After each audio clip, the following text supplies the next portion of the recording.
अखिलेश की सरकार से उठ चुकी है। उनके पिताजी कह के गए थे यहाँ पे टाउन हॉल पे खड़े हो गए कि मैं स्मार्ट सिटी दूंगा, ये स्मार्ट सिटी है। अरे साहब आप रोडवेज का अड्डा देख लीजिए, आपको कष्ट डालनी पड़ेगी जब बारिश होती है। ये विकास है। कौम के वोट 19% और हमारे MLC है 5-7% लोग, उनके MLC है 15। अखिलेश जी बताएं कि 7% वालों के MLC 15 होंगे, 19% वालों के कुल 5 ही रह जाएंगे। यह इससे हक की बात है। हक की बात ओवैसी साहब करते हैं। कौन सा आंदोलन है? उनके क्या कहते हैं, आंदोलन के लिए उन्होंने किसान यूनियन का फाड़ करवा दिया राकेश टिकैत जी से। तो असदुद्दीन साहब 100 सीटों पर नहीं, हम ज्यादा सीटों पर लड़ सकते हैं। 100 सीटों की तैयारी तो हमारी 8 महीने पहले की थी, अब तो हमारी और तैयारी बढ़ चुकी है, और भी ज्यादा सीटों पर लड़ सकते हैं। और अगर मैं मर भी जाऊं तो मैं आगे आने वाले सालों में वसीयत के AIM की सरकार को तुम आज के बच्चे सरकार बनाने के लिए पूरा योगदान कर। जनता का मूड इस साल हो गया है कि हम चेंजिंग लाएंगे साहब, और चेंजिंग होगी। अब अपने क्या कहते हैं पद लेके और बैठ गए, क्या कहते हैं समाजवादी और BSP संभल की जनता के लिए कुछ काम नहीं करा।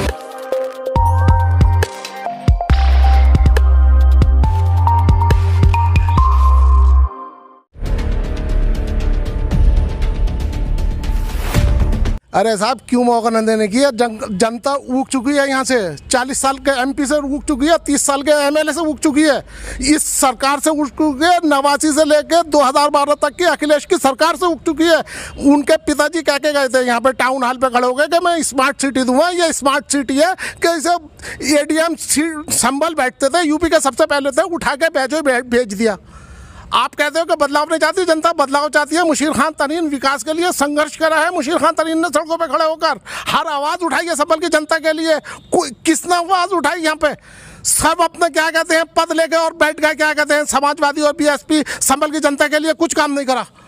लेकिन सर चाहे हम बसपा की बात करें तो बसपा के एक नेता हैं, वो कहते हैं कि अगर मैं हारता हूं तो मैं राजनीति छोड़ दूंगा। ये पहली बार लड़ रहे हैं, वो 30 सालों से जीतते आ रहे हैं, तो सर जीतते हुए विधायक के साथ जाएगी ना जनता? तो देखिए साहब ये कोई ज़रूरी है 30 साल से जीतते आ रहे हैं तो जीतते हुए विधायक के साथ जाएगी। जनता का मूड इस साल हो गया है कि हम चेंजिंग लाएंगे साहब, और चेंजिंग होगी। आप ये देखेंगे इंशाल्लाह, आपकी और मेरी ज़िंदगी रही तो संभल में चेंजिंग देखने को मिलेगी। और अगर मैं मर भी जाऊं तो मैं आगे आने वाले सालों में वो लिख कर जाऊँगा अपने वसीयत के AIM की सरकार को तुम आज के बच्चे सरकार बनाने के लिए पूरा योगदान करना। सर 100 सीटों पर तो लड़ रहे हैं, 100 सीटों पर लड़कर कैसे सरकार बना पाएंगे? अरे साहब 100 सीटों पर लड़कर क्यों सरकार न बनाने के हैं? आप ये देखिए जब 46 सीटों पे बहन जी की सरकार बन सकती है BJP के सहयोग से, तो असदुद्दीन साहब 100 सीटों पर नहीं, हम ज्यादा सीटों पर लड़ सकते हैं। 100 सीटों की तैयारी तो हमारी 8 महीने पहले की थी, अब तो हमारी और तैयारी बढ़ चुकी है, और भी ज्यादा सीटों पर लड़ सकते हैं। 100 से ज्यादा सीटों पर लड़ सकते हैं? बिल्कुल 100 से ज्यादा सीटों पर लड़ सकते हैं हम। सर अभी बीते दिनों पहले राकेश टिकैत किसान नेता हैं, उन्होंने कहा है कि असदुद्दीन ओवैसी BJP के B टीम है, चाचा जान है ना? तो अब संभल में आ रहे हैं, ओवैसी जी क्या कहने वाले हैं? वो कहते हैं संभल में आकर इस चीज़ का जवाब दूंगा। अरे साहब राकेश टिकैत जी तो जो चाहे वो कह देते हैं। राकेश टिकैत दिल्ली पुलिस के सिपाही थे। आपको मालूम है दिल्ली पुलिस में इन्होंने अपने पिताजी के साथ क्या करा था? वो भी तो एक किसानों के बेटे थे। आज ये संघर्ष कर रहे हैं, कल BJP के लिए इन्होंने वोट करा था, परसों दिल्ली पुलिस के खिलाफ हंगामा करके बेकसूरों के साथ क्या करा था, उन सिपाहियों के साथ सबको मालूम है उनके बारे में। वो राकेश टिकैत जी किसानों का आंदोलन कर रहे हैं, AC में बैठे हुए हैं।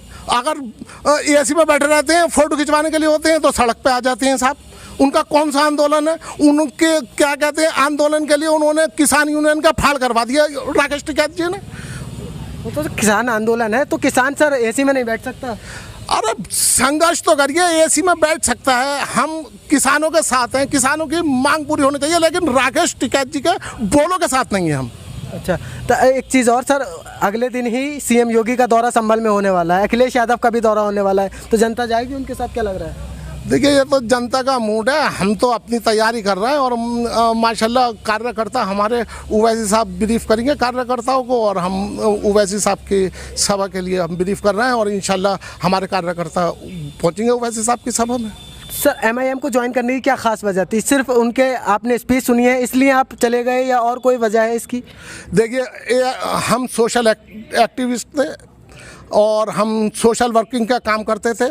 आपको याद होगा हाथरस की घटना हुई, वो और राहुल गांधी जी भी वहाँ पे पहुँचे, जैन जी भी वहाँ पे पहुँचे, अखिलेश जी भी की पार्टी भी वहाँ पे पहुँची।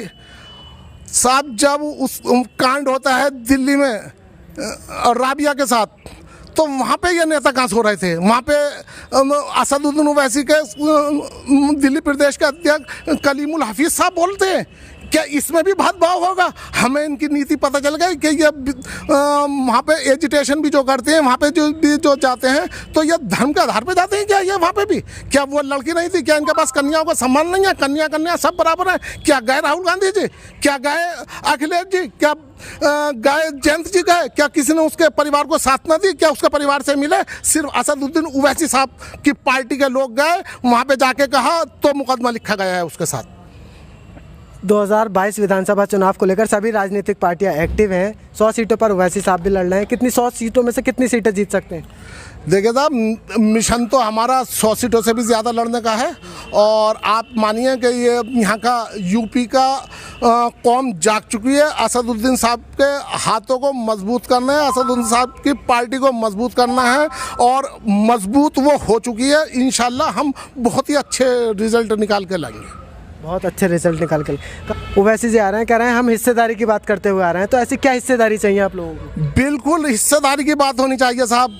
19% वोट, कौम के वोट 19%, और हमारे एमएलसी हैं 5-7% लोग, उनके एमएलसी हैं 15। अखिलेश जी बताएं कि 7% वालों के एमएलसी 15 होंगे, 19% वालों के कुल 5 ही रह जाएंगे? यह हिस्से हक की बात है। हक की बात ओवैसी साहब करते हैं। हमारी पार्टी में देखिए, हमने अभी तक जो भी वो कर रहे हैं, हमारी पार्टी में सभी समाज जुड़ रहा है। हम सब समाज की बात करते हैं, हम बराबरी की बात करते हैं, पिछड़े लोग, दबे कुचले लोगों की बात करते हैं। हम एक पार्टी की बात नहीं करते, हम सब की बात करते हैं। असदुद्दीन ओवैसी साहब हक की बातों को बोलते हैं, हक मानते हैं। वो हर कौम के दबे कुचले लोगों को चाहते हैं कि उन्हें उनका हक मिले। सर ये तो सिर्फ बोलते हैं, सबका हक की बात करते हैं, लेकिन सीएम योगी हो या पीएम मोदी हो तो सबका साथ, सबका विकास, सबके विश्वास की बात करते हैं। देखिए, बिल्कुल सबका साथ, सबका विकास की बात होती है साहब योगी जी की, लेकिन धरातल पे तो पूरे नहीं उतरते। पूरे नहीं उतरते। नंबर 1 बनाने की बात कर दी उन्होंने, नंबर 1 बन गया है उत्तर प्रदेश। साहब मैं तो इस बात को नहीं मानता कि नंबर 1 उत्तर प्रदेश। आप ये देखिए, क्या बेरोजगारी ख़त्म हो गई? आप बता दिए कि योगी जी की सरकार 2017 से है, कितने लोगों को रोजगार मिल गया? वो आपके संबल में आ रहे हैं, विकास गिनाएंगे संबल में आकर? वो सीएम है साहब, और क्या कहते हैं, वो अपने विकास जो उन्होंने करे हैं वो गिनाएंगे। जनता सब जानती है कि कितने विकास हुए हैं। योगी जी की तरफ से तो विकास हुए, कागजों पे तो विकास हुए, लेकिन धरातल पे विकास नजर नहीं आता।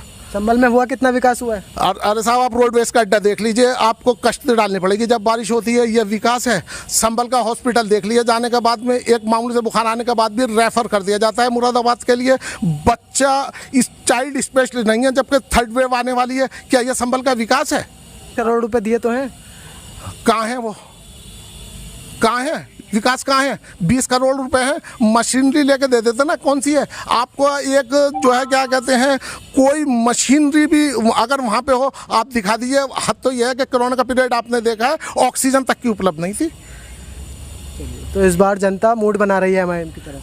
जनता मूड बना रही है एआईएम की तरफ, और इंशाल्लाह ओवैसी साहब के नेतृत्व में यूपी में, और शौकत साहब के यूपी में नेतृत्व में, इंशाल्लाह एआईएम अच्छा रिजल्ट निकाल कर लाएगी। चलिए।